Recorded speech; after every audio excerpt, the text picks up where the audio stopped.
Shalom. I would like to give all reverence, due benevolence, worship, honor, praise, and glory unto the Most High God, whose name is Yahweh, and His only begotten Son, whose name is Yahawashi. This is an exhortation to you, Jakes, speaking to those of you whose fathers consider themselves to be Black, Hispanic, or Native American, that you ought to view this time that we are living in as a very fortunate time. Yes, because the end of days are upon us, but also because we have the luxury of having a proper understanding of our true heritage according to the scriptures and what that demands of us. When you come into the understanding that you are an Israelite, the true Israelites of the Bible, then once you take up the word, there's a great wealth of information that you can bask in, meditate on, and apply to your life. We have commandments that we are supposed to keep. We have statutes that we are supposed to abide by. We have precepts that we're supposed to put upon precept to gain better understanding unto prophecies and unto mysteries that are in the scriptures. There are a great many mysteries that we can delve into. But there's also wisdom in the scriptures. The entire scriptures is wisdom, really. Because the keeping of the commandments, the building of one's faith, the searching out of parables, which is another component of the scriptures, all these things are comprised of wisdom. Or wisdom is comprised of all these things, rather. Now, when we read the books of wisdom, such as Proverbs, Ecclesiastes, Sirach, and the Apocrypha Wisdom of Solomon, it teaches us how to carry ourselves from a conduct perspective and also from a mindset perspective. And one of those mindsets that we're supposed to embrace is not being a lover of money. And the reason why this is so important is because money can lead a person to chase after it, and it can cause a person to, it can engulf a person to where they prioritize catching come-ups, getting a substantial check over anything else that it is that they have to do in their lives. And that can breed about much wickedness, because the scriptures tell us the love of money is the root of all evil, and a man cannot serve both God and mammon. That's what our Lord Yahawashi told us in the Gospels. You can read that in the book of Matthew. So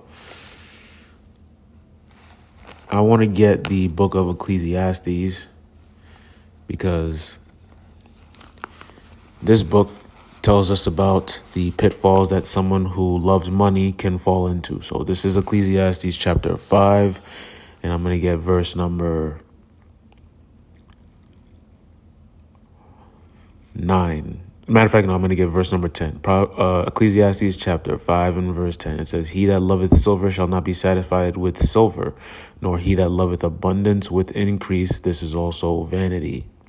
So the Lord here is telling us that if you love silver, you're not gonna be satiated with silver. Just take anything that you had a passion of collecting or that you lusted after, for example. Once you have that material possession, you're going to want more. Like if you're someone, for example, who's really into like clothing, like you're into streetwear, for example, you get you some t-shirts and some pants and whatever it is, designer. The more you have, the more you're going to want, because number one, these things depreciate, but number two, They don't really satisfy and fulfill the soul. And the same thing with just tangible money as well. Silver, gold, fiat currency, paper dollars. It feels good to have it, and money is an answer for all things.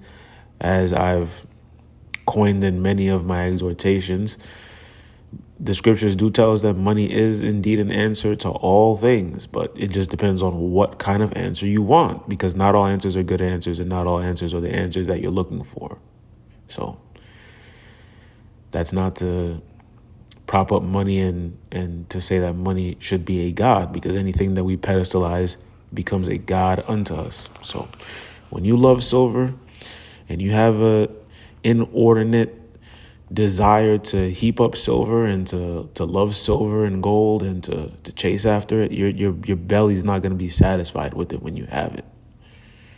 Same thing with, like, you ever had like video games that you love to play, and then after a while they just get boring, and then you're like, nah, I need more video games, and now you find different genres, and now you're trying to play a bunch of different games. Same thing with shoes. Your shoes, you collect sneakers, and then next thing you know, they start to yellow, depending on what kind of shoes you have, and then now you want more and more and more.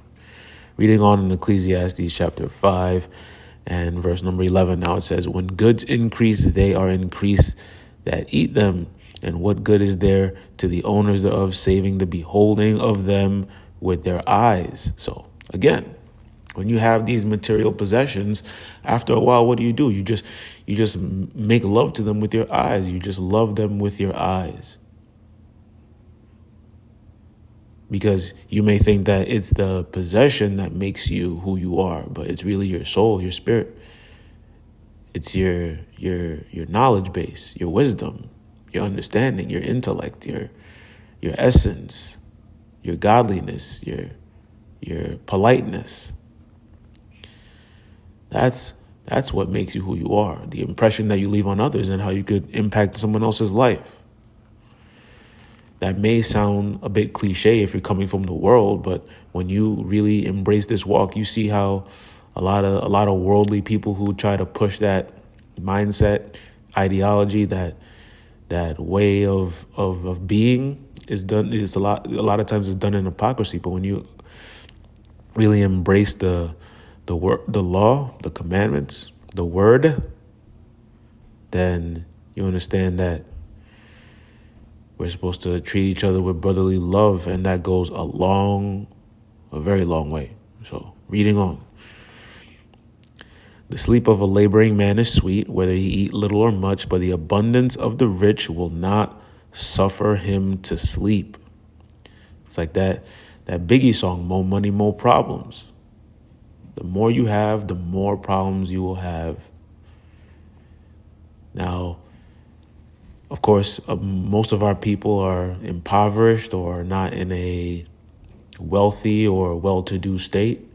That doesn't mean that all of us are on the brink of homelessness or just eating out of garbage cans. But what it does mean is that our people don't have a lot of the infrastructure that these other nations have to sustain ourselves without needing any intervention. So we need to rely on our oppressors, as it tells us in Deuteronomy 28, to provide us with food and water. That's what all of these major brands, these conglomerates, that's what they are. They provide us with our sustenance. So if you have more money and more resources, then of course it takes a lot of the stresses and the pressures off of your life if you were in a poor state. Because when you're poor, you can't afford to wear the clothes that you would like. You may not afford to really have many clothes at all. You may not have clothes that are adequate for the weather. You see a lot of people walking around with and they don't have like appropriate coats, and it's freezing outside, and your heart may be grieved for them. You see people walking around with inadequate shoes and holes in their clothes, but they have to get by and do what it is that they do because they're impoverished.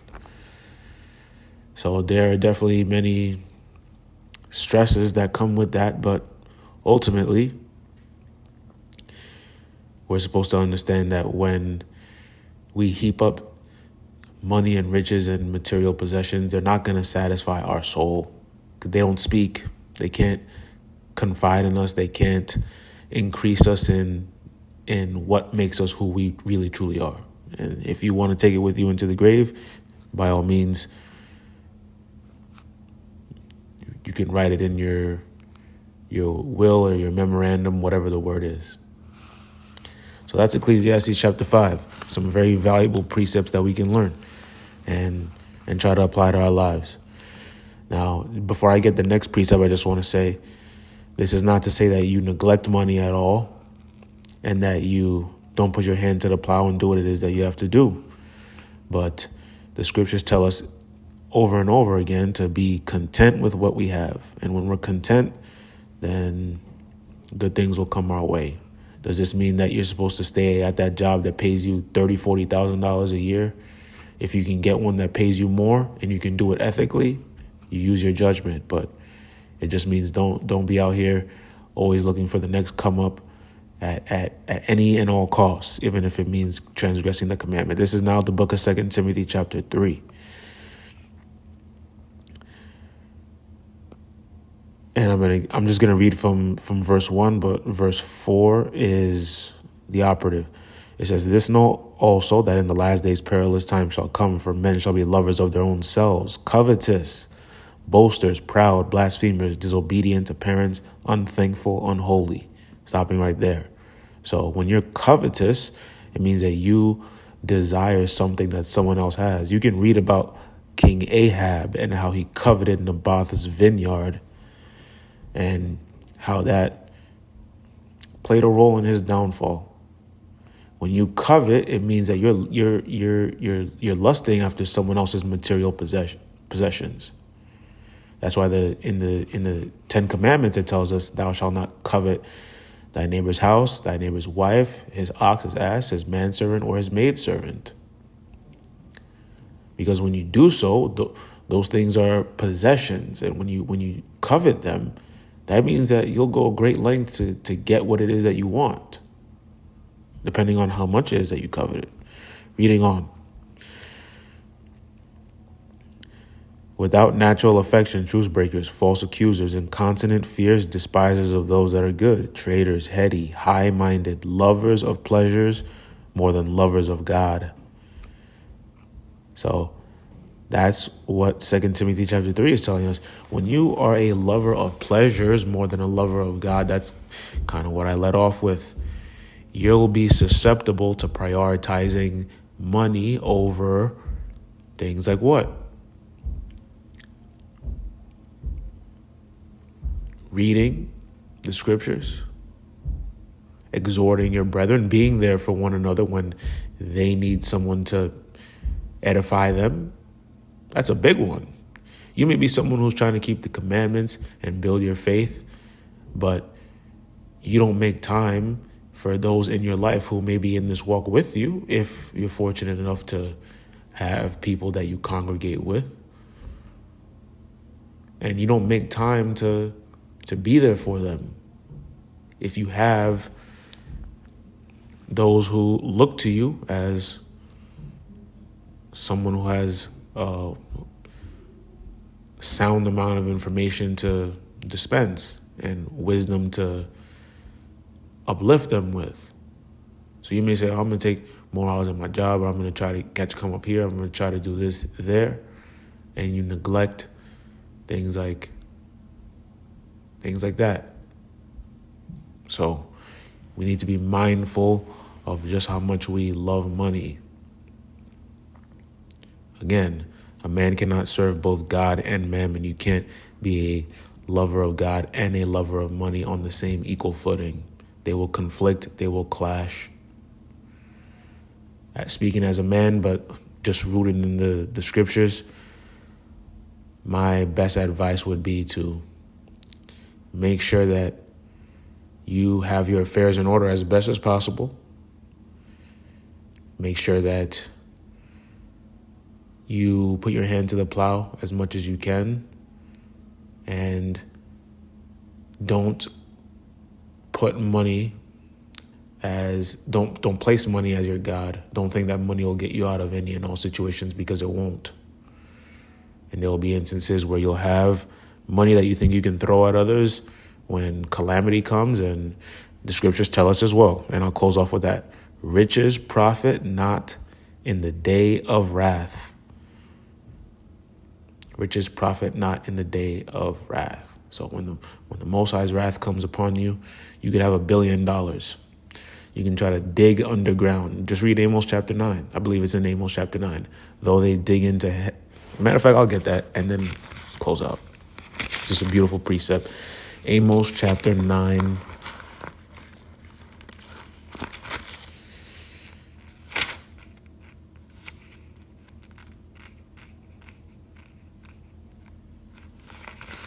Amos chapter 9 and verse number 2, it says, though they dig into hell, thence mine hand shall take them. Though they climb up to heaven, thence will I bring them down. And though they hide themselves in the top of Carmel, I will search and take them out thence. And though they be hid from my sight in the bottom of the sea, thence will I command the serpent, and he shall bite them. So that's talking about if you dig into hell, that's talking about you think you can hide into these military bunkers, these underground bunkers when all hell breaks loose. Think again. That's what those hunters are for in Jeremiah 16. Though they climb up to heaven, if you think you're going to get in Richard Branson, I believe his name is, his rocket ship, it's coming down. Though they hide themselves in the top of Carmel, so if you think you can go into the mountains, go read what happened to righteous men and women during the time of the Maccabees, who sought to go into the wilderness and into the mountains to keep the Sabbath day. Unfortunately, the evil times got the better of some of our forefathers, of course, to be teachable moments unto us. And it says, though they be hid from my sight in the bottom of the sea, thence will I command the serpent. That's talking about those who think you can get a submarine and go down into the depths of the sea. That serpent is Leviathan, and he'll come and do a number. No, there's living creatures have nothing on Leviathan. If you watch Godzilla, you think Godzilla is something, go read about Leviathan in Job chapter 41 and 42. Or I believe it's 41 and 42 or 40 through 42. Go read about Leviathan. No match. So keep the Lord at the epicenter of your life. Always seek to get better every day. Seek how you can better your spirit and better your adherence to the word. And just because we're not supposed to love money doesn't mean that we shouldn't always have our ducks in a row. With that, I say shalom, Israel. Shalom.